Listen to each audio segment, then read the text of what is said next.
السلام عليكم ورحمة الله وبركاته. الحمد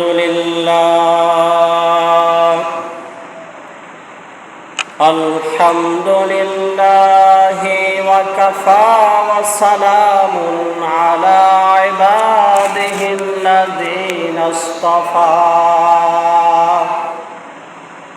ونشهد أن لا إله إلا الله وحده لا شريك له ونشهد أن سيدنا ومولانا محمدا عبد الله ورسوله صلى الله عليه وعلى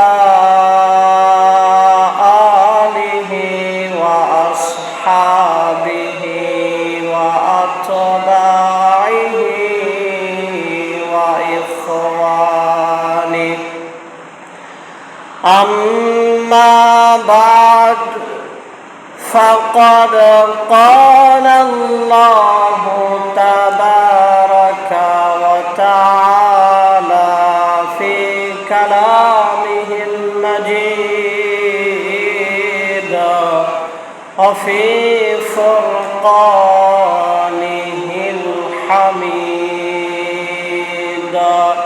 أعوذ بالله من الشيطان الرجيم. بسم الله الرحمن الرحيم. فتلقى آدم من ربه كلمات فتاب عليه إنه هو التواب الرحيم. وقال تعالى إن الله وملائكته يصلون على النبي يا أيها الذين آمنوا صلوا عليه وسلموا تسليما.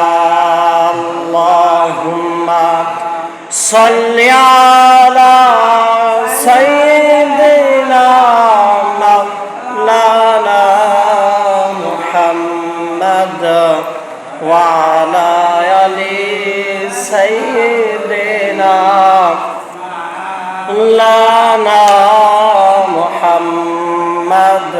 اللهم صل على سيدنا مولانا محمد وعلى آل سيدنا مولانا محمد. بلغ العلا بكماله كشف الدجى بجماله حسنت جميع خصاله صلوا عليه وآله. আলহামদুলিল্লাহ, মহান আল্লাহ রব্বুল আলামিনের মহান দরবারে কালিমাতুশ শুকর আদায় করছি, যিনি আমাদেরকে পবিত্র মুহররম মাসের 10 তারিখ আজকের এই আশুরার দিনে আল্লাহ সুবহানাহু ওয়া তাআলার অন্যতম হুকুম সালাতুল জুমা আদায় করার লক্ষ্যে তার করে আসার তৌফিক দিয়েছেন।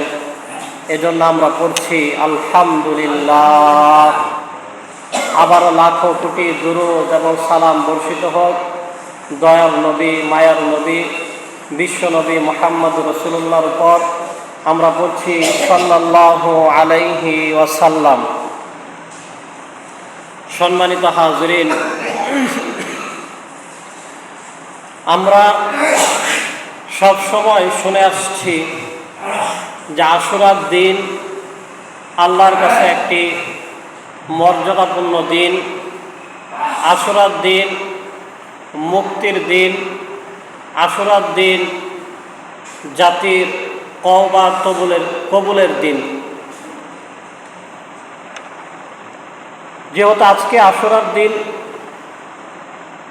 সেহেতু কেন আশুরার দিন তওবা কবুলের দিন, আশুরার দিনের এত বেশি পরিমাণে তাৎপর্য কেন হলো, সেই বিষয়গুলোই আপনাদেরকে বলার চেষ্টা করব ইনশাআল্লাহ। সম্মানিত হাজিরিন, আগে আপনাদেরকে একটি হাদিস শোনাই, যে হাদিসটি তিরমিজি শরীফে বর্ণিত হয়েছে।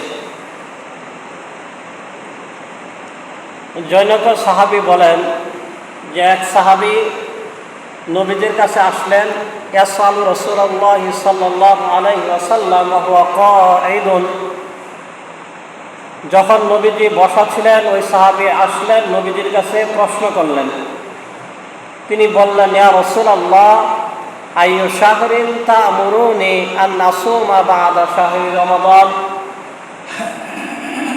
ইয়া রাসূলুল্লাহ, রমজান ছাড়া যদি কোনো মাসে আপনি আমাকে রোজা রাখার নির্দেশ দিতেন, তাহলে সেটা কোন মাসে দিতেন? নবীজি এর জবাবে বললেন, ইন কুনতা সাইমান বাদি শাহরি রমাদান ফাসুমুল মুহাররম। নবীজি উত্তর দিলেন, তুমি যদি রমজান ছাড়াও কোনো মাসে অধিক পরিমাণে নফল রোজা রাখার মনস্থির করো, ফাসুমুল মুহাররম, তাহলে মুহাররম মাসে বেশি বেশি নফল রোজা রাখবে। তারপর নবীজি বললেন, ফাইন্নাহু শাহরুল্লাহ, কেননা মুহাররম মাস হলো আল্লাহর মাস। ফিহি ইয়াউমুন তাবা ফিহি আলা কওমিন, এবং এই মুহাররম মাসে আল্লাহ পাক রব্বুল আলামিন অনেক জাতিদের তাওবাকে কবুল করেছেন। ওয়ায়াতুবু ফিহি আলা কওমিন আখরিন, এবং শেষ জামানায় অনেক জাতির তাওবাকে আল্লাহ মুহাররম মাসে কবুল করবেন। সুবহানাল্লাহ। তাহলে এই হাদিসের শেষ অংশগুলো থেকে জানা যায়, মুহাররম মাসে আল্লাহ ইতিপূর্বেও বিভিন্ন জাতির তাওবাকে কবুল করেছেন, ভবিষ্যতেও বিভিন্ন জাতির তাওবা আল্লাহ পাক কবুল করে থাকবেন। এই হাদিসটি তিরমিজি শরীফে বর্ণিত হয়েছে। সম্মানিত হাজরিন, আমরা যদি ইতিহাসের দিকে লক্ষ্য করি, তাহলে দেখতে পাব যুগে যুগে আল্লাহ সুবহানাহু ওয়া তাআলা এই মুহররম মাসে কত জাতিকে, কত আল্লাহর প্রিয় নবী এবং রাসূলদেরকে আল্লাহ পাক রব্বুল আলামিন বিভিন্ন প্রেক্ষাপটে নাজাত এবং মুক্তির ব্যবস্থা করেছেন। এই বিষয়গুলোকে এজন্যই হাদিস বলছি, সরাসরি কোনো হাদিসে ওইভাবে বর্ণিত না হলেও বুখারী শরীফের বিখ্যাত ব্যাখ্যা গ্রন্থ উমদাতুল কারিতে আল্লামা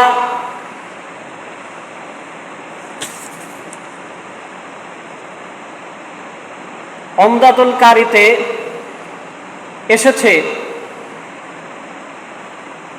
মুহররমের 10 তারিখে আল্লাহ সুবহানাহু ওয়া তাআলা দুনিয়ার ইতিহাসে এমন এমন গুরুত্বপূর্ণ 10টি ঘটনাকে ঘটিয়েছেন। সেই 10 ঘটনাকে কেন্দ্র করেই মুহররমের 10 তারিখের কে আশুরা বলা হয়ে থাকে। আল্লামা বদরুদ্দিন আইনি রহমাতুল্লাহ আলাইহি বুখারী শরীফের বিখ্যাত ব্যাখ্যা গ্রন্থ উমদাতুল কারিতে লিখেন, আদম এবং হাওয়া আলাইহিমুস সালাম দুইজন যখন নিষিদ্ধ বৃক্ষের ফল ভক্ষণ করার পরে আল্লাহ সুবহানাহু ওয়া তাআলা তাদেরকে দুনিয়াতে পাঠিয়ে দিয়েছেন, জান্নাত থেকে বের করে দিয়েছেন। তারপরে দীর্ঘ সময় শয়ে শয়ে বছর আল্লাহ সুবহানাহু ওয়া তাআলার কাছে রোনাজারি কান্নাকাটি করার পরে যেই দিন আল্লাহ তাদেরকে ক্ষমা ঘোষণা করেছিলেন, যেই দোয়া যেই কালিমাগুলোর মাধ্যমে আল্লাহ ক্ষমা ঘোষণা করেছিলেন যেই দিনে, সেই দিনটাই ছিল ইতিহাসের মুহররমের 10 তারিখ। সূরা বাকারার 37 নম্বর আয়াতে এসেছে, আল্লাহ বলেন فَتَلَقَّى آدَمُ مِنْ رَبِّهِ كَلِمَاتٍ فَتَابَ عَلَيْهِ। আল্লাহ পাক রব্বুল আলামিন আদম আলাইহিস সালামকে আল্লাহর পক্ষ থেকে কিছু কালিমা, কিছু দোয়ার কথা মালা শিখিয়ে দিলেন। দীর্ঘ সময় আদম এবং হাওয়া আলাইহিস সালাম কান্নাকাটি করার পরে আল্লাহর পক্ষ থেকে নির্ধারিত কালিমাগুলো তাদেরকে যখন শিখিয়ে দেওয়া হলো, সেই কালিমাগুলোর মাধ্যমে যখন আদম আলাইহিস সালাম আল্লাহর কাছে তার অপরাধ এবং দুষ্কৃতির জন্য মাফ চাইলেন, আল্লাহ রব্বুল আলামিন তাদের গুনাহগুলো, তাদের ভুলগুলো, বিচ্যুতিগুলো ক্ষমা করে দিলেন। সূরা আরাফে এসেছে, আদম এবং হাওয়া আলাইহিমুস সালাম দুইজন একত্রে আল্লাহর কাছে বললেন, ক্বালা রব্বানা যালামনা আনফুসানা ওয়া ইল্লাম তাগফির লানা ওয়া তারহামনা লানাকুনান্না মিনাল খাসিরিন। আদম এবং হাওয়া আলাইহিমুস সালাম আল্লাহর কাছে বললেন, আয় আল্লাহ, নিজেদের প্রতি জুলুম করেছি। আপনি যে গাছের নিকটে যেতে নিষেধ করেছেন শয়তানের প্ররোচনায় প্রবঞ্চনায়, সেই গাছের কাছে গিয়েছি, ফল খেয়েছি, অপরাধ করেছি। আমরা আমাদের নিজেদের প্রতি জুলুম করেছি। এই জুলুমের কারণে জান্নাত থেকে আপনি আমাদেরকে বের করে দিয়েছেন। আয় আল্লাহ, এখন যদি আপনি আমাদেরকে ক্ষমা না করেন, ওয়া ইল্লাম তাগফির লানা,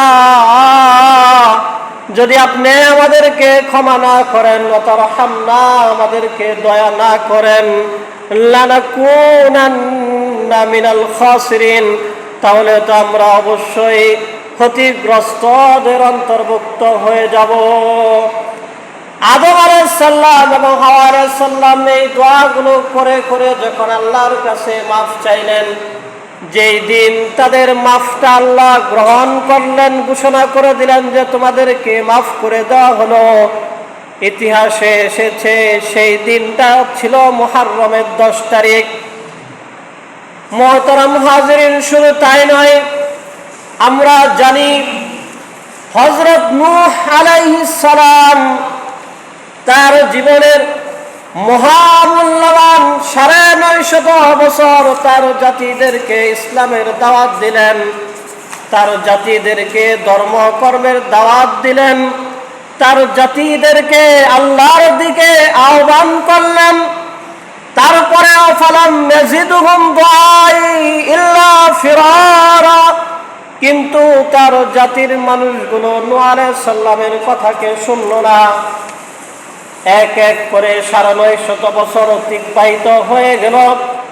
অতঃপর বাধ্য হয়ে সাইয়্যিদিনা নূহ আলাইহিস সালাম আল্লাহর কাছে দোয়া করে ফেললেন, আল্লাহর কাছে বললেন, রব্বি লা তাযার আলাল আরদি মিনাল কাফিরিনা দাইয়ারা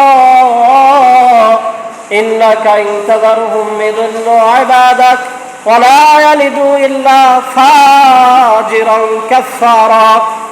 নূহ আলাইহিস সালাম আল্লাহর কাছে বলে দিলেন, আয় আল্লাহ, এই জমিনে এখন যারা অবশিষ্ট আছে, মুষ্টিমেয় ইমানদার ছাড়া যারা রয়েছে, এরা দুনিয়ার মধ্যে একদম ভ্রষ্ট হয়ে তো গেছে। তাদের সন্তান এবং ভবিষ্যৎ প্রজন্মদেরকেও তারা ভ্রষ্ট করে ফেলছে।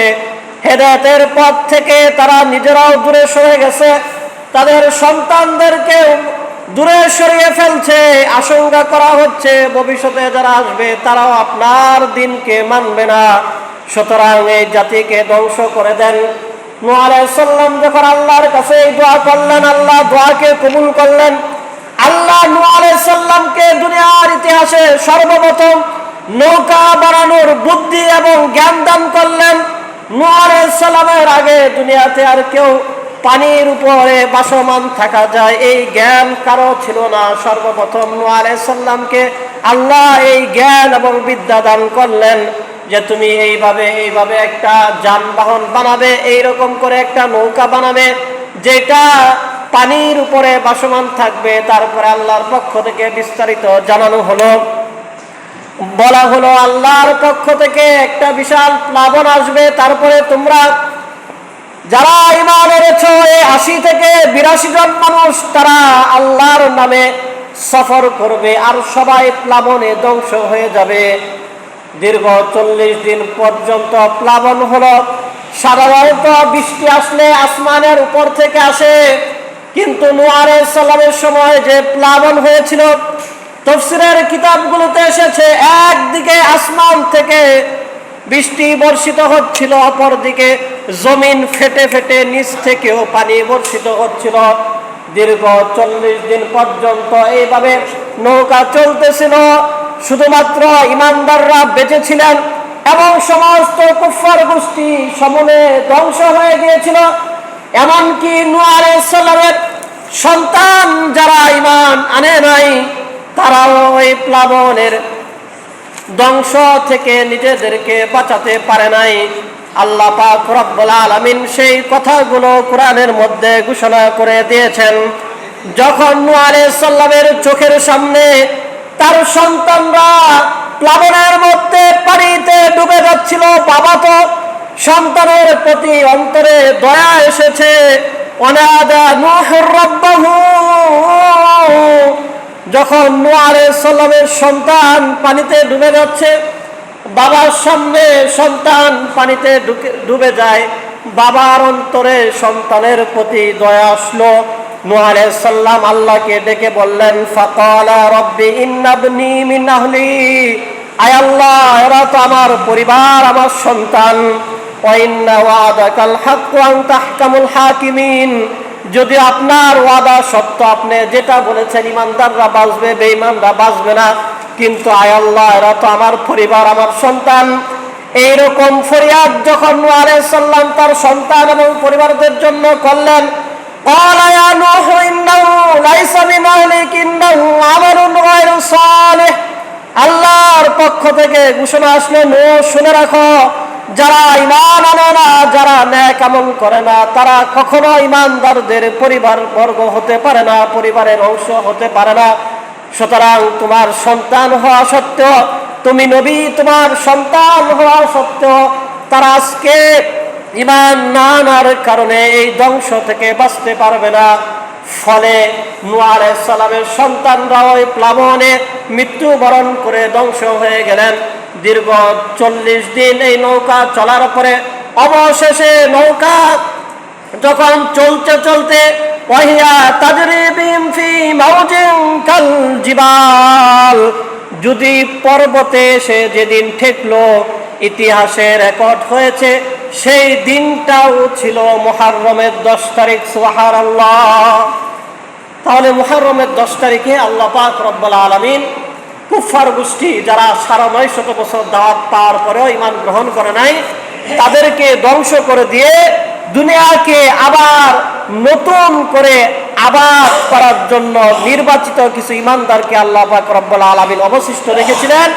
এজন্যই নূহ আলাইহিস সালামকে দ্বিতীয় আদম বলা হয়ে থাকে। যেমন আদম আলাইহিস সালামের মাধ্যমে দুনিয়াতে মানুষের প্রচলন হয়েছে, নূহ আলাইহিস সালামের সময় বেঈমানরা মরে আবার ঈমানদারদের মাধ্যমে দুনিয়া নতুন করে আবাদ হয়েছে, সেজন্য নূহ আলাইহিস সালামকে বলা হয়ে থাকে দ্বিতীয় আদম। মুহতারাম হাজরিন, এই মুহররমের 10 তারিখে নূহ আলাইহিস সালামের জামানার কাফেরদেরকে ধ্বংস করে দিয়ে ঈমানদারদেরকে আবার দুনিয়াতে বসবাস করার সুযোগ আল্লাহ সুবহানাহু ওয়া তাআলা দান করেছিলেন। অনুরূপভাবে আমরা জানি আমাদের জাতির পিতা, তামাম মুসলিম উম্মার জাতির পিতা সাইয়্যিদিনা ইব্রাহিম আলাইহিস সালাম কে দ্বীনের দাওয়াত দেওয়ার জন্য, ইসলামের দাওয়াত, ইসলামের প্রচার এবং প্রসার করার জন্য আল্লাহর একত্ববাদের তাওহীদের কথা বলার কারণে তার বাবা পর্যন্ত বলেছিল যে ক্বালা আরাগিবুন আনতা আন আলিহাতা ইয়া ইব্রাহিম লাইল্লাম তানতাহি লারজুমান্নাকা ওয়াহজুরনি মালিয়া। হে ইব্রাহিম, তুমি আমার সন্তান হওয়ার পরেও যেহেতু আমার দেবদেবীর কুৎসা তুমি রটনা করো, আমার দেবদেবীর মন্দ তুমি বলো, আমাদের ধর্মের বিরুদ্ধে তুমি এক আল্লাহর কথা বলো, সুতরাং আমরা তোমাকে পাথর মেরে তোমাকে হত্যা করে ফেলবো, অগ্নিকুণ্ডে ফেলে তোমাকে হত্যা করে ফেলবো। যখন ইব্রাহিম আলাইহিস সালামের পিতা ইব্রাহিম আলাইহিস সালামকে এরকম হুঙ্কার দিলেন, ইব্রাহিম আলাইহিস সালাম তারপরেও বাবার সাথে কোনো ধরনের খারাপ আচরণ, খারাপ ব্যবহার বাবার সাথে করেন নাই। কেননা ইসলামের শিক্ষা হলো এটাই যে বাবা যত ভুল করুক না কেন, সন্তান কখনো বাবা মার সাথে খারাপ আচরণ করতে পারবে না। এমনকি বাবা যদি কাফের বেঈমান হয়, তারপরেও সন্তান বাবার সাথে কোনো ধরনের খারাপ আচরণ করবে না, মার সাথে খারাপ আচরণ করবে না। ইসলামের শিক্ষা হলো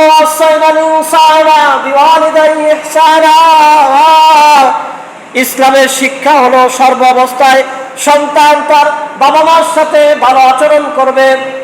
আল্লাহ পাক রব্বুল আলামিন সূরা আহকাফের এক আয়াতে বলেছেন, হামালাতহু উম্মুহু কুরহা ওয়া ওয়াদাতহু কুরহা ওয়া হামলুহু ওয়া ফিসালুহু 30 শাহরা। আল্লাহ পাক রব্বুল আলামিন বলে দিয়েছেন, কেননা তোমার মা তোমাকে দীর্ঘ সময় গর্ভে ধারণ করেছে, 2টা বছর তোমাকে অনেক কষ্টে গর্ভে ধারণ করেছে, ভূমিষ্ঠ করেছে, তোমাকে লালন পালন করেছে। যে বাবা মার এত অনুদান অবদান তোমার প্রতি, তুমি ঈমানদার হলেও তোমার বাবা মা কাফের হওয়া সত্ত্বেও তাদের সাথে কোনো ধরনের খারাপ আচরণ করতে পারবে না। আল্লাহ পাক রব্বুল আলামিনের নবী ইব্রাহিম আলাইহিস সালামের বাবা যখন বলল তোমাকে আগুনে ফেলে দিব, তোমাকে পাথর মেরে আমরা ধ্বংস করে দেব, হযরত ইব্রাহিম আলাইহিস সালাম বাবার সাথে কোনো খারাপ আচরণ করলেন না। তিনি বললেন, ক্বালা সালামুন আলাইক, আই পিতা আপনাকে আমি সালাম দিলাম, সালাম জানালাম। সাস্তাগফিরু লাকা রাব্বি, আমি আমার রবের কাছে আপনার কাছে ক্ষমা চাইব। ইন্নাহু কানা বি হাফিয়া, আশা করি আমার রব আমাকে নিরাশ করবেন না। এইরকম ভাবে বাবার সাথে ভালো আচরণ করার পরে ইব্রাহিম আলাইহিস সালাম ভালো আচরণ করার পরেও ইব্রাহিম আলাইহিস সালামের পিতা এবং কাফের গোষ্ঠী তাকে আগুনে ফেলে দিল।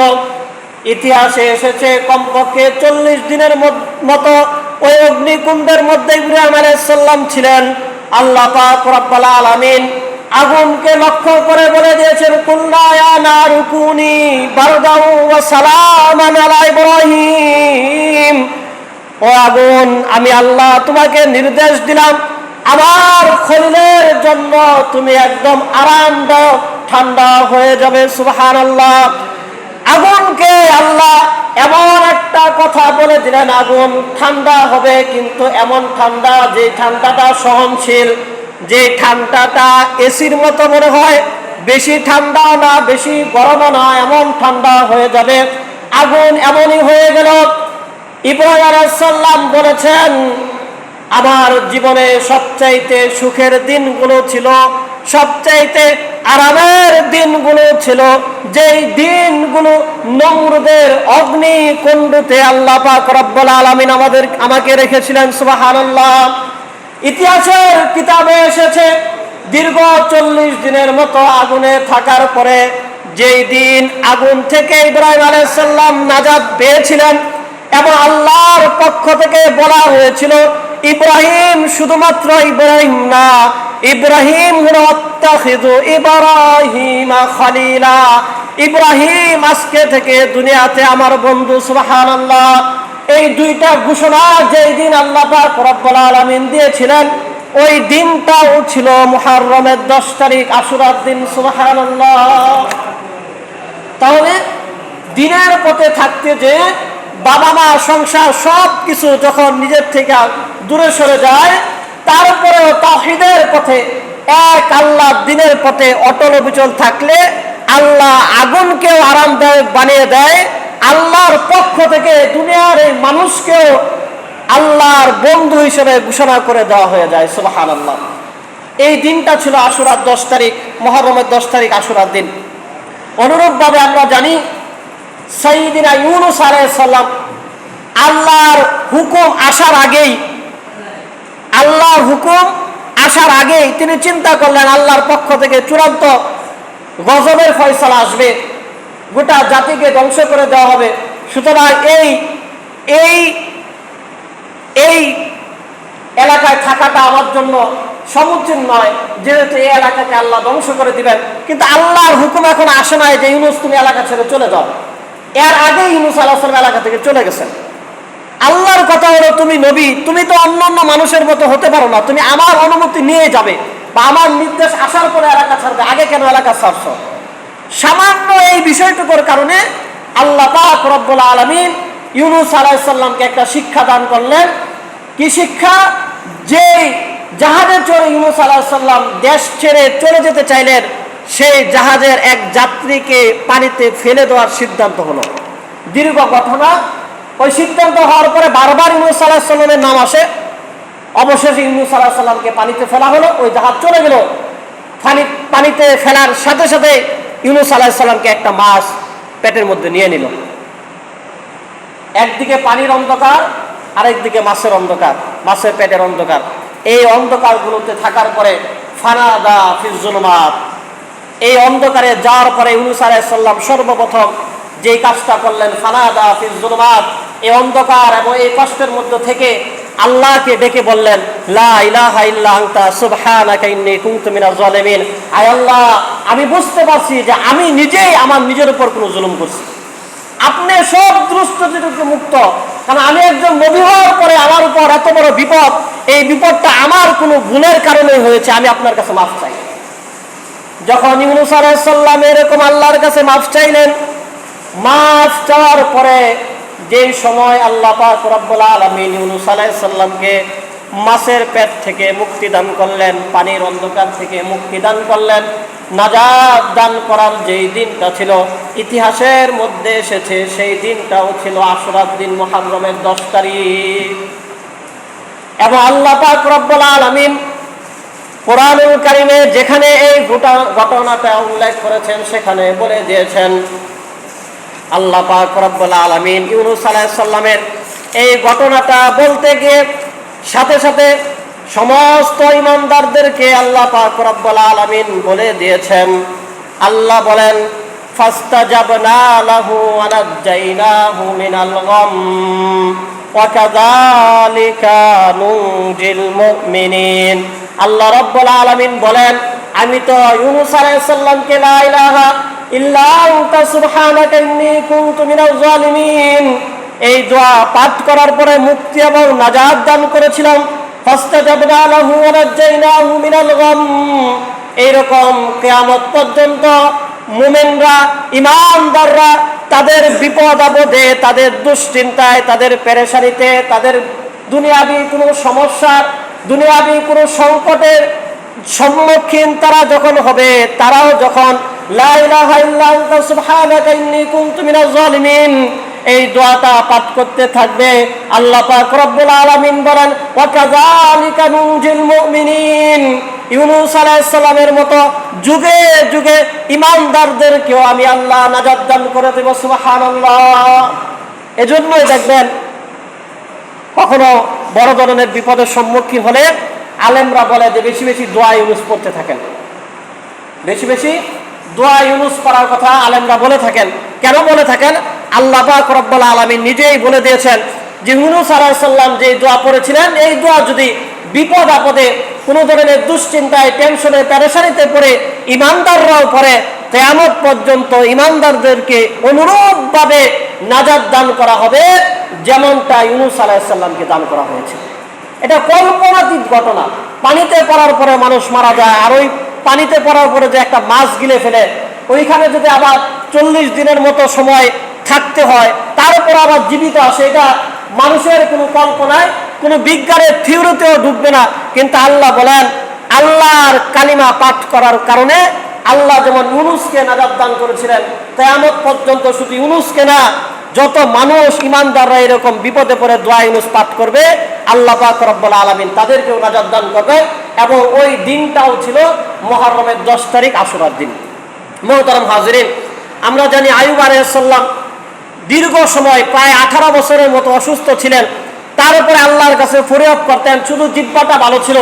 তিনি আল্লাহর কাছে বলেছেন, আয় আল্লাহ, আমার জিহ্বাটাকে আপনি ভালো রাখেন, যেন আমি আপনার জিকিরগুলো করতে পারি, আপনার তাসবিহাতগুলো আমি ভালোভাবে পাঠ করতে পারি। দীর্ঘদিন সবর করার পরে যেই দিন আল্লাহ পাক রব্বুল আলামিন আইয়ুব আলাইহিস সালামকে রোগ থেকে মুক্তি দান করেছিলেন, ইতিহাসে এসেছে সেই দিনটাও ছিল মুহররমের 10 তারিখ, আশুরার দিন। অনুরূপভাবে আল্লাহ পাক রব্বুল আলামিন ইউসুফ আলাইহিস সালামকে কূপে ফেলানো হয়েছিল, আমরা জানি। যেই দিন কূপ থেকে তিনি নাজাত পেয়েছিলেন, সেই দিনটাও ছিল মুহররমের 10 তারিখ, আশুরার দিন।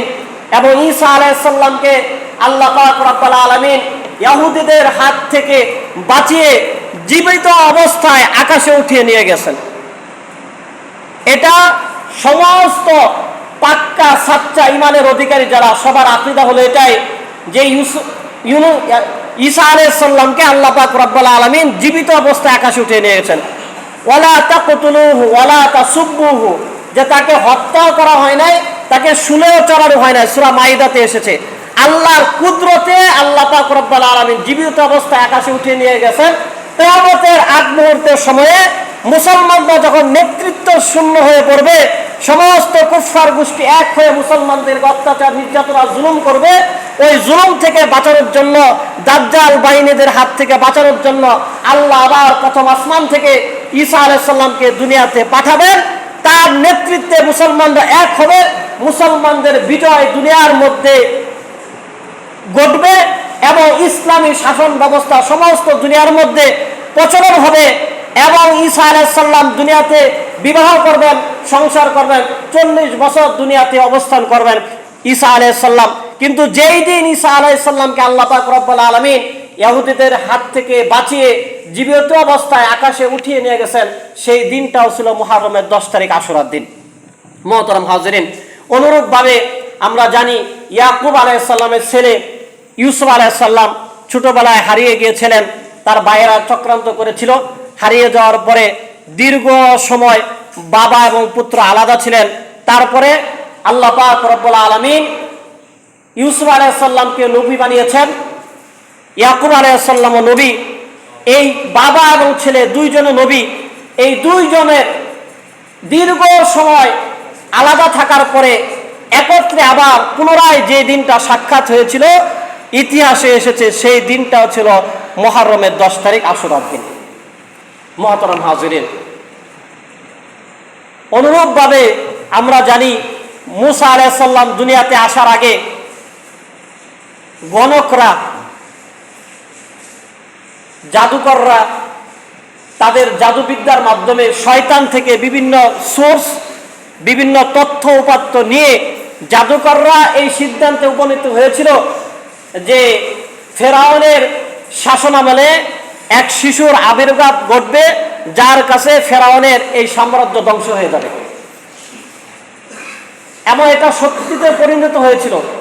জাদুকরদের কিছু কিছু কথা সত্যি হয়ে যায়। তারা কিছু কিছু তথ্য ফেরেশতাদের থেকে চুরি করে নিয়ে আসে শয়তানের মাধ্যমে। এজন্য জাদুকরদের কথা সত্য হলেও আংশিক তাদের কাছে কখনো যাওয়া যাবে না। হাদিসে এসেছে, যারা জাদুকরদের কথা সত্য মনে করে, গণকদের কথা সত্য মনে করে শুধু তাদের কাছে যায় এই বর্ষায়, যে তারা তো এই জাদুর মাধ্যমে যেটা বলে সেটা সত্য। নবীজি বলেন, এইরকম করলে 40 ইয়াওমান 40 দিনের ইবাদত বন্দেগী তাদের কবুল হবে না। নাউজুবিল্লাহ। এবং এক হাদিসে আসছে, নিকৃষ্টতম কবিরা গুনার গুণের মধ্যে একটা কবিরা গুনাহ হলো জাদুকর এবং গণকদের কথাকে বিশ্বাস করা। ফেরেশতাদের থেকে শয়তান তথ্য চুরি করে জাদুকরদেরকে দিয়েছিল যে ফেরাউনের শাসনামলে এক শিশুর আবির্ভাব ঘটবে, যার কাছে ফেরাউনের এই সাম্রাজ্য ধ্বংস হয়ে যাবে, হাতছাড়া হয়ে যাবে। ফেরাউন এই কথা জানার পরে ইযাববিহুনা আবনাকুম ওয়া ইস্তাহয়ুনা নিসাআকুম। সূরা বাকারার মধ্যে আসে ইযাববিহুনা আবনাকুম, হাজারে হাজারে ছেলে বাবুদেরকে হত্যা করে ফেলা হয়েছে। ওয়া ইস্তাহয়ুনা নিসাআকুম, আর মেয়ে বাবুদেরকে জীবিত ছেড়ে দেওয়া হয়েছে, কারণ মেয়েদের কারণে মুসা ফেরাউনের রাজত্বের কোনো ক্ষতি হবে না, শুধু ছেলে বাবুদের কারণে হবে। সেজন্য আগে থেকে খবর নেওয়া রাখতো, এলাকায় এলাকায় সোর্স পাঠিয়ে দেওয়া হয়েছে, কোন বাসায় গর্ভবতী মহিলা আছে, সন্তান সম্ভব মহিলা কোন এলাকায় কোন বাড়িতে আছে, কার সন্তান হবে। সন্তান ভূমিষ্ঠ হওয়ার সাথে সাথে খবর চলে আসতো, যাদের সন্তান ছেলে হইতো তাদেরকে হত্যা করে ফেলতো সাথে সাথে। ইতিহাসের কিতাবগুলোতে আসছে, তাফসীরের কিতাবের মধ্যে আসছে যে কোন কোন কিতাবের মধ্যে 70,000, কোন কোন কিতাবের মধ্যে 1 লক্ষ, কোন কোন বর্ণনায় 1 লক্ষের অধিক সন্তানদেরকে, ছেলে সন্তানকে হত্যা করা হয়েছে। নাউজুবিল্লাহ। এইরকম জুলুম নির্যাতন ফেরাউন বাহিনী ওই সময়ের মানুষদের উপর করেছিল। মুসা আলাইহিস সালাম যখন তার মায়ের গর্ভে আসলেন, আসার পরে মুসা আলাইহিস সালামের মা চিন্তা করলেন, ফেরাউনের হাতে সন্তান ধরা পড়ার পরে তো হত্যা করেই ফেলবে, এটা তো আমার চোখের সামনে ঘটবে, আমি মা হিসাবে এটা আমার জন্য খুবই যন্ত্রণাদায়ক, খুবই কষ্টকর, এটা আমার জন্য সহ্য করা অনেক কঠিন। তার থেকে তিনি বুদ্ধি করলেন যে একটা বাসা পানিতে বেসে থাকে, যে এরকম কোনো একটা জিনিসের মধ্যে আমার সন্তানটাকে দিয়ে আমি পানিতে বাসায় দিই। মুসা ফেরাউনের বাহিনী দেখলেও তো আমার সন্তানকে মেরেই ফেলবে, আমি পানিতে বাসিয়ে দিলাম, এখন যদি মারা যায় মারা যাক, তারপর তো আমার চোখের সামনে মারা গেল না। এটা চিন্তা করে মুসা আলাইহিস সালামের মা মুসা আলাইহিস সালামকে বাসিয়ে দিলেন। নাবালক শিশু বাচ্চা, সদ্য ভূমিষ্ঠ একটা বাচ্চা বাসিয়ে দিলেন। আল্লাহর কুদরত বুঝা করক দায়, এই শিশু বাঁচতে বাঁচতে ফেরাউনের রাজদরবারের ঘাট নদীর যেই পাশে, এই শিশু বাঁচতে বাঁচতে ওই পাশে গেল। ঘটনাক্রমে ওই সময় ফেরাউনের স্ত্রী গোসল করার জন্য ঘাটে আসছেন। আসার পরে বাসন্ত একটা জিনিস দেখার পরে কৌতূহল বশত সেটা তার কর্মচারীদের মাধ্যমে, চাকর বাকরদের মাধ্যমে কাছে নিলেন। নেওয়ার পরে দেখে একটা ফুটফুটে শিশু বাচ্চা। সুবহানাল্লাহ। আল্লাহ সুবহানাহু ওয়া তাআলা মুসা আলাইহিস সালামের ব্যাপারে বলেছেন, ওয়ালকাইতু আলাইকা মাহাব্বাতাম মিন্নি। মুসা আলাইহিস সালামকে নবুয়ত দেওয়ার পরে যখন দাওয়াত দেওয়ার কথা বলছেন, তখন মুসা আলাইহিস সালামকে আল্লাহ বলেছিলেন যে আমি তোমাকে এইভাবে বড় করেছি। পুরা হিস্ট্রি শুনাইছেন আল্লাহ। শোনানোর পরে বলছেন, ওয়ালকাইতু আলাইকা মাহাব্বাতাম মিন্নি। মুসা, আমি অন্যান্য নবী এবং দুনিয়ার অন্যান্য মানুষ থেকে আলাদা একটা বৈশিষ্ট্য তোমার চেহারার মধ্যে দিয়েছিলাম, মাহাব্বাতাম মিন্নি। আমি আল্লাহর পক্ষ থেকে তোমার চেহারার মধ্যে ভালোবাসা মেখে দিয়েছিলাম। সুবহানাল্লাহ। এই ভালোবাসা মেখে দেওয়ার কারণে ফেরাউনের স্ত্রী সেও জানে যে এই মুহূর্তে দেশের সমস্ত ছেলে বাবুদেরকে হত্যা করে ফেলা হচ্ছে, কিন্তু তোমাকে দেখার পরে ওই মহিলার অন্তরের মধ্যে আর কোনো হিংসা বা কোনো ক্ষোভ ছিল না, তার অন্তরের মধ্যেও ভালোবাসা তৈরি হয়ে গেছে। তখন ফেরাউনের স্ত্রী এই শিশুকে ফেরাউনের কাছে নিয়ে গেছে। ফেরাউন প্রথমে একটু রাগারাগি করার পরে যখন চেহারা দেখছে, ফেরাউনের স্ত্রী যখন বলছে, দেখেন না কত মায়াবী চেহারার অধিকারী, এই ছেলে আপনাকে মারবে, আর যদি আপনার শত্রু হয়েও থাকে আমাদের বাড়িতেই তাকে লালন পালন করব, যদি দেখি আমাদের বিপক্ষে আমরা তাকে হত্যা করে ফেলবো। হয়ে গেছে। যখন ফেরাউন এই চেহারা দেখছে, আল্লাহ তো বলে দিছে, ওয়ালকাইতু আলাইকা মাহাব্বাতাম মিন্নি, যে আমি আর পক্ষ থেকে ভালোবাসা তোমার চেহারার মধ্যে আমি আল্লাহ মেখে দিয়েছি। ফেরাউন এই চেহারা দেখার পরে ফেরাউনের খুব রাগ কমে গেছে। সুবহানাল্লাহ। আল্লাহর কি কুদরত, যেই মুসাকে হত্যা করার জন্য ফেরাউন এত রাষ্ট্রীয় ফরমান বছরের পর বছর হত্যা করছে অন্যান্য বাচ্চাদেরকে, আল্লাহ পাক রব্বুল আলামিন যে মুসার মাধ্যমে ফেরাউনের এই সালতানাত রাষ্ট্র ব্যবস্থা সব ধ্বংস করে দেবেন এবং সমস্ত বনী ইসরায়েলকে নাজাতের ব্যবস্থা করবেন, ওই মুসাকে তার বাড়িতে আল্লাহ পাক লালন পালন করলেন। তারপরে দীর্ঘ সময় পরে মুসা আলাইহিস সালামকে আল্লাহ পাক রব্বুল আলামিন যখন নবুয়ত দান করলেন, ওই কাঙ্ক্ষিত সময় আসলো। যুগের পর যুগ, বছরের পর বছর এই ফেরাউন বাহিনীর অত্যাচার এবং নির্যাতন সহ্য করার পরে বনী ইসরাইল বাহিনীদেরকে আল্লাহ পাক রব্বুল আলামিন যেই দিন ফেরাউনের হাত থেকে নাজাত দান করেছিলেন, কোরআনের অনেকগুলো সূরাতে অনেকগুলো আয়াতে সেই বিষয়ে আল্লাহ পাক রব্বুল আলামিন বলে দিয়েছেন।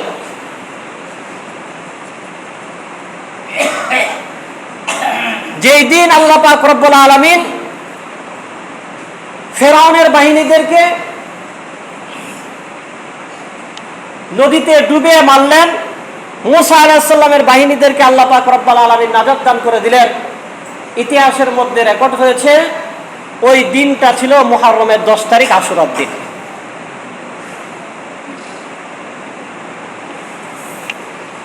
সর্বশেষ আমরা জানি নবীজি দুনিয়া থেকে বিদায় নেওয়ার প্রায় অর্ধশত বছর পরে কারবালার প্রান্তরে আরেকটা মুসলমানদের নাজাতের একটা ব্যবস্থা আল্লাহ পাক রব্বুল আলামিন করেছিলেন। যদিও বাহ্যিকভাবে মনে করা হয় যে হুসাইন আলাইহিস সালাম শহীদ হয়েছেন, ইসলামের অনেক ক্ষতি হয়েছে, কিন্তু ইতিহাস লক্ষ্য করলে দেখা যায় তিনি শাহাদাতের মর্তবা পেয়েছেন। পাশাপাশি এই ইয়াজিদ বাহিনী তাদের এই অন্যায্য ক্ষমতার জবরদখল হুসাইন আলাইহিস সালাম শহীদ হওয়ার 4 বছরের ভিতরেই ধ্বংস হয়ে গেছে, আবার সুষ্ঠুভাবে ইসলামী খেলাফত দুনিয়ার মধ্যে আবার জারি হয়েছে। এজন্যই বলা হয়ে থাকে যে ইসলাম জিন্দা হোতা হয় হার কারবালা কে বাদ, অর্থাৎ যেই সময় দেখা যায় যে ইসলামের জন্য বড় ধরনের ত্যাগ দুনিয়াতে এসেছে, যেই সময় ইসলামের জন্য মানুষ বড় ধরনের ত্যাগ করেছে, এরপরে আল্লাহ পাক রব্বুল আলামিন ইসলামের বিজয় দুনিয়াতে দান করেছেন। এই যে আমি মোটামুটি 10টা ঘটনা আপনাদেরকে বললাম ইতিহাসের, এই 10টা ঘটনায় আপনি এটাকে কাকতালীয় বলেন বা আল্লাহ পাক রব্বুল আলামিন ইচ্ছা করে করেই দুনিয়ার ইতিহাসের এই ঘটনাগুলো মুহররমের 10 তারিখে করেছেন। যেইভাবেই হোক মুহররমের 10 তারিখে এই ঘটনাগুলো ঘটেছে। এর দ্বারা নবীজি সাল্লাল্লাহু আলাইহি সাল্লাম বলেছেন, যেই দিন আল্লাহ পাক রব্বুল আলামিন যুগে যুগে এরকম বিভিন্ন জাতিদেরকে, শুধু একটা জাতিদেরকে না, অনেক জাতিদেরকে নাজাত এবং মুক্তি দান করেছেন, আল্লাহর দ্বীনটাকে আল্লাহ দুনিয়াতে পুনরায় কায়েম করেছেন। ইন্নী আহতাসিবু আলাল্লাহি আইয়ুকাফিরা সানাতাল্লাতী ক্বাবলা, নবীজি বলেন আমি আল্লাহর উপর আশা রাখি ওই দিন যদি কেউ রোজা রাখে আল্লাহ তার পিছনের 1 বছরের গুনাহগুলোকে মাফ করে দেবেন। সুবহানাল্লাহ। মূলত এই ঘটনাগুলোর কারণেই মুহররমের 10 তারিখের এত ফজিলত। কিন্তু আমরা শুধু মুহররমের 10 তারিখের আশুরার দিনের ফজিলতটা কারবালা বানায় ফেলছি। বানানোর কারণে কি হয়েছে? ইসলামটাকে বিকৃত উপস্থাপন করা হয়েছে। আমরা মসজিদ থেকে সবসময় বলি ইসলাম শান্তির ধর্ম, আমরা যারা ইসলাম মানি আমরা নিজেরাও এটা দাবি করি ইসলাম শান্তির ধর্ম, কিন্তু আজকে যে ঘটনাগুলো ঘটবে রাস্তার মধ্যে, মেইন রোডের মধ্যে, বিশাল মিছিলের মাঝখানে, বিশাল মিছিলের সামনে এক মানুষ তার নিজের শরীরের মধ্যে রক্ত জড়াবে, বিশ্ব মিডিয়া এগুলা কভার করবে। আপনি বলেন যারা সারাক্ষণ ইসলামের এই শান্তির ধর্মটা দুষ খুঁজে, তারা যখন এই দৃশ্য দেখবে তারা অবশ্যই ক্যাপশনে লিখবে এই দেখো মুসলমানরা কত হিংস্র, যারা নিজের শরীরে রক্ত বের করতে পারে তারা অন্য মানুষের রক্ত বের করতে কার্পণ্য করবে না। নাউজুবিল্লাহ। ইসলামের একটা বিকৃত উপস্থাপন না বুঝার কারণে মানুষ করতেছে। যদিও ইসলাম বলে যে তুমি তোমার সন্তান যদি মারা যায় তুমি সবর করো, নাবালক সন্তান মারা গেছে তুমি সবর করো, আল্লাহর কাছে ধৈর্য ধারণ করো। যদি কোনো দম্পতি তাদের নাবালক সন্তান মারা যাওয়ার পরে সবর করে, নবীজি সাল্লাল্লাহু আলাইহি সাল্লাম বলেন এই সবরের কারণে আল্লাহ পাক রব্বুল আলামিন তারা জান্নাতে যাওয়ার আগেই তাদের জন্য জান্নাতে একটা বাড়ি বরাদ্দ দিয়ে দিবেন। সুবহানাল্লাহ। এবং ওই বাড়ির নেম প্লেটে লিখে দিবেন হাজা সাম্মাহু বাইতুল হাম, এটা হলো প্রশংসাকারীদের আবাসস্থল। যারা দুনিয়াতে নিজের নাবালক বাচ্চাকে হারিয়ে আল্লাহর প্রশংসা করে, আমি আল্লাহ তাদের জন্য জান্নাতে বাড়ি বরাদ্দ দিয়ে দিলাম। সুবহানাল্লাহ। এবং আপনারা লক্ষ্য করলে দেখবেন আমরা যখন জানাজা নামাজ পড়ি, বয়স্ক এবং বয়স্কা নারী পুরুষের জানাজা যখন পড়ি তখন আমরা দোয়া করি আল্লাহুম্মা গফির লিহাইয়িনা, অর্থাৎ ওই মাইয়েতের জন্য আল্লাহর কাছে মাফ চাই। যারা উপস্থিত অনুপস্থিত নারী পুরুষ আমরা যারা জানাজা পড়ি আমরা নিজেদের জন্য মাফটা চাই, আমরা ইসলামের উপর চলার জন্য আল্লাহ সাহায্য চাই, ইমানের সাথে মরার জন্য আল্লাহ সাহায্য চাই, এই দোয়া করি। কিন্তু যখনই কোনো নাবালক বাচ্চারা মারা যায়, ছেলে কিংবা মেয়ে নাবালক মারা যায়, তখন কিন্তু দোয়াটা পাল্টে যায়। আল্লাহুম্মা জাআলহু লানা আজরা, এই দোয়া পড়ি। এই দোয়ার অর্থ হলো, আয় আল্লাহ, এই যে আমাদের নাবালক সন্তান মারা গেছে, আমরা এই নাবালকের জানাজা আসি, আয় আল্লাহ এই নাবালককে উসিলা করে আমরা এখানে যারা উপস্থিত আমাদেরকে মাফ করে দেন। সুবহানাল্লাহ। তাহলে সাবালক নারী পুরুষ মারা গেলে তাদের মাফের জন্য আমরা আল্লাহর কাছে দোয়া করি, আর নাবালক বাচ্চারা মারা গেলে তাদের উসিলায় আমরা আল্লাহর কাছে মাফ চাই। ইসলাম তো শিক্ষা দেয় এটা, কিন্তু আমরা এই কারবালার মাধ্যমে যদি এই কাজ করি তাহলে ইসলামকে হেয় করা হয়, ইসলামকে ছোট করা হয়, হিংস্রতা মানুষকে বোঝানো হয়। কিন্তু ইসলাম তো এরকম হিংস্রদের ধর্ম না। হ্যাঁ, ইসলাম এটা বলে যে তুমি তোমার সর্বোচ্চ দিয়ে সবর করবে, ধৈর্য ধারণ করে তুমি হকের পথে অটল অবিচল থাকবে। ইসলামের শিক্ষা হলো এটা। কতক্ষণ পর্যন্ত? যে বনি ইসরাইলের হাজার হাজার বাচ্চাদেরকে মেরে ফেলা হয়েছে, তারা সবর করছে, তারা ধৈর্য ধারণ করছে। চূড়ান্ত বিজয় মুসা আলাইহিস সালামের মাধ্যমে আল্লাহ তাআলা দান করছেন। কিন্তু আমরা তো একটু সামান্য এদিক ওদিক হইলেই, সামান্য একটু বিপদের কারণে নীতি নৈতিকতা ছাইরা দিতে কোনো কার্পণ্য করি না। সামান্য বুক বিলাসের জন্য অবৈধ পন্থা অবলম্বন করতে কার্পণ্য করি না। সুদ ঘুষ দুর্নীতি, অন্যায়ভাবে আত্মসাৎ, জবরদখল, চাঁদাবাজি, বিভিন্ন ধরনের গুনাহের কাজ করার জন্য কার্পণ্য করি না। কিন্তু উচিত তো ছিল সবর করা, ধৈর্য ধারণ করা। আয়েশা রাদিয়াল্লাহু তাআলা আনহা বলেছেন, কয়েক চাঁদ চলে গেছে আল্লাহ রসুলের ঘরে পাকানো কোনো খাবারের ব্যবস্থা হয় নাই, ছিল না। আমরা পাকানো কোনো খাবার খেতেও পারি নাই, শুধু শুকনা খাবার খাইছি। ওই সময় শুকনা খাবারের কয়েকটা সুরত ছিল। প্রধান খাবার ছিল শুকনা খাবার হিসেবে খেজুর, তারপরে ছিল ছাতু, এগুলা রুটির মতো বানায়া রোদ্রে শুকায় রাখা দিত, ওইগুলা মাঝে মধ্যে পানি দিয়ে ভিজায় খাইতো। ওই সময় এখনকার মতো ফ্রিজ টিজ এরকম খাবার সংগ্রহ করার ব্যবস্থা ছিল না, রৌদ্রে শুকায় রাখা দিত, ওই রুটিগুলা এরকমভাবে পানিতে ভিজায় খাইতো এইভাবে। কিন্তু আয়েশা রাদিয়াল্লাহু আনহা বলেন যে ছিল না তো আমাদের খাবার পাকায়া খাবারের মতো। এরকম অভাবের মধ্যে নবীজি সাল্লাল্লাহু আলাইহি সাল্লামের জীবন চলেছে। কিন্তু যখন মদিনাতে গেলেন, হিজরত করলেন, নবীজি সাল্লাল্লাহু আলাইহি সাল্লামকে আল্লাহ পাক রব্বুল আলামিন পুরা ওই সময়ের মক্কা মদিনা বা আশেপাশের দেশগুলোর বাদশা বানায় দিলেন। আমরা সামান্য সময় সবর করি না, সামান্য সময় ধৈর্য ধারণ করি, একটু বিপদটাকে সহ্য করি না, অবৈধ পন্থা অবলম্বন করে ফেলি। যদি আমাদের যারা সরকারি চাকরি অবস্থায় অন্যায় অত্যাচার জুলুম করে, ঘুষ দুর্নীতির মধ্যে জড়ায়, তারা কিন্তু মাস শেষে একটা ভালো ধরনের বেসিক বেতন পায়, যেটা দিয়ে ভালোভাবে চলার মতো ব্যবস্থা আছে। এবং বেশিরভাগ ক্ষেত্রেই তো দেখা যায় চেয়ার যত বড় দুর্নীতি তত বেশি। যদি সবর থাকতো, যদি ধৈর্য থাকতো, তাহলে মানুষ এরকম কাজ করতো না। যদি আখিরাতের ভয় থাকতো, জবাবদিহিতার ভয় তার সামনে থাকতো, সে এরকম করতো না।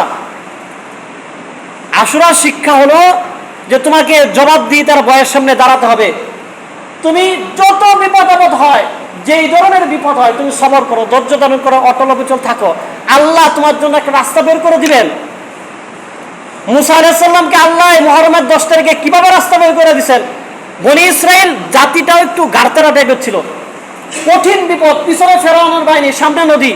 তারা বলতেছে যে আমরা এক রাস্তা দিয়ে যাবো না, কারণ আমরা তো 12টা জাতি, আমাদের এক রাস্তা দিয়ে যাওয়া যাবে না, আমরা আলাদা আলাদা রাস্তা দিয়ে যাবো। আল্লাহ পাক রব্বুল আলামিন বলেন যে আলাদা আলাদা রাস্তা যাবে, আলাদা আলাদা রাস্তা বানিয়ে তাদেরকে পার করে দিয়েছে। কারণ এই জাতি তো দীর্ঘ সময় জুলুমের শিকার হয়েছে, আল্লাহ তাদেরকে নাজাত দান করছেন। আর আমরা তো মুহাম্মদ রাসূলুল্লাহ সাল্লাল্লাহু আলাইহি ওয়াসাল্লামের উম্মত, আমাদেরকে আল্লাহ পাক রব্বুল আলামিন রাস্তা দিয়েছেন। আমরা মুসা আলাইহিস সালামের এই ঘটনা সবাই জানি। সাহাবায়ে কেরাম রাদিয়াল্লাহু আনহুমদের একটা ঘটনা হেকায়াতে সাহাবা বা সাহাবাদের ঘটনার মধ্যে রেকর্ড হয়েছে। একবার এক সাহাবেদের দল ইসলাম প্রচার করার জন্য একটা সাগরের সম্মুখীন হয়েছিলেন। ওই সাগরের ওই পারে যাওয়া তাদের জন্য প্রয়োজন ছিল। তখন ওই সাগরের পারে সাহাবায়ে কেরাম রাত্রি যাপন করলেন। রাত্রির বেলায় তাহাজ্জুদ নামাজে আল্লাহর কাছে দোয়া করলেন যে আমরা ইসলামের দাওয়াত দেওয়ার জন্য আল্লাহর রাস্তায় বের হয়েছি। এখন এখানে যত সাগর, ওই পারে আমরা যাব, আমাদের কাছে যাওয়ার মতো কোনো বাহন নাই, কোনো নৌযান আমাদের নাই।